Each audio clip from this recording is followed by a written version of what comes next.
সাবেক প্রধানমন্ত্রী ইমরান খানের মুক্তির দাবিতে বিক্ষোভ, সহিংসতায় উত্তাল পাকিস্তান। মঙ্গলবার রাজধানী ইসলামাবাদের পার্লামেন্ট এলাকায় অবস্থান নেয় পিটিআই সমর্থকরা। টিয়ার গ্যাস ছুড়ে তাদের ছত্রভঙ্গ করে দেয় নিরাপত্তা বাহিনী। 2 দিনের সংঘর্ষে আইনশৃঙ্খলা বাহিনীর 5 জন সদস্য সহ 7 জন নিহত হয়েছে। গ্রেপ্তার হয়েছে 4,000-এর বেশি পিটিআই কর্মী।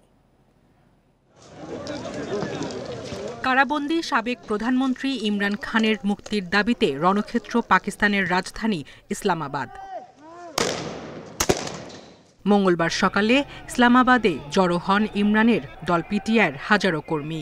তাদের ঠেকাতে আগে থেকেই পার্লামেন্ট এলাকায় সেনা মোতায়েন করা হয়।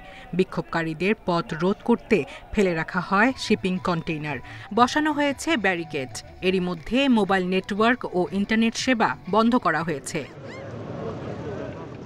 বিক্ষোভকারীরা সুরক্ষিত রেড জোনে ঢোকার চেষ্টা করলে গ্রেপ্তারের হুঁশিয়ারি দেন স্বরাষ্ট্রমন্ত্রী। সব বাধা পেরিয়ে সুরক্ষিত রেড জোন ডিচকে পৌঁছায় পিটিআই সমর্থকেরা। তাদের ছত্রভঙ্গ করতে ছোড়া হয় টিয়ার শেল। ইসলামাবাদের বিভিন্ন জায়গায় পিটিআই কর্মী ও আইনশৃঙ্খলা বাহিনীর মধ্যে সংঘর্ষ হয়, ঘটে হতাহতের ঘটনা। এদিকে ইমরানের স্ত্রী বুশরা বেবির নেতৃত্বে বিশাল গাড়িবহর 0 পয়েন্টে পৌঁছেছে। আইনশৃঙ্খলা বাহিনীর টিয়ার গ্যাসের জবাবে ইট পাটকেল ছোড়ে পিটিআই কর্মীরা। দুর্নীতির দায়ে 3 বছর ধরে কারাগারে ইমরান খান। তবে সব অভিযোগ রাজনৈতিক উদ্দেশ্য প্রণোদিত বলে মন্তব্য করেন তিনি। সায়রা খান, ইন্ডিপেন্ডেন্ট নিউজ।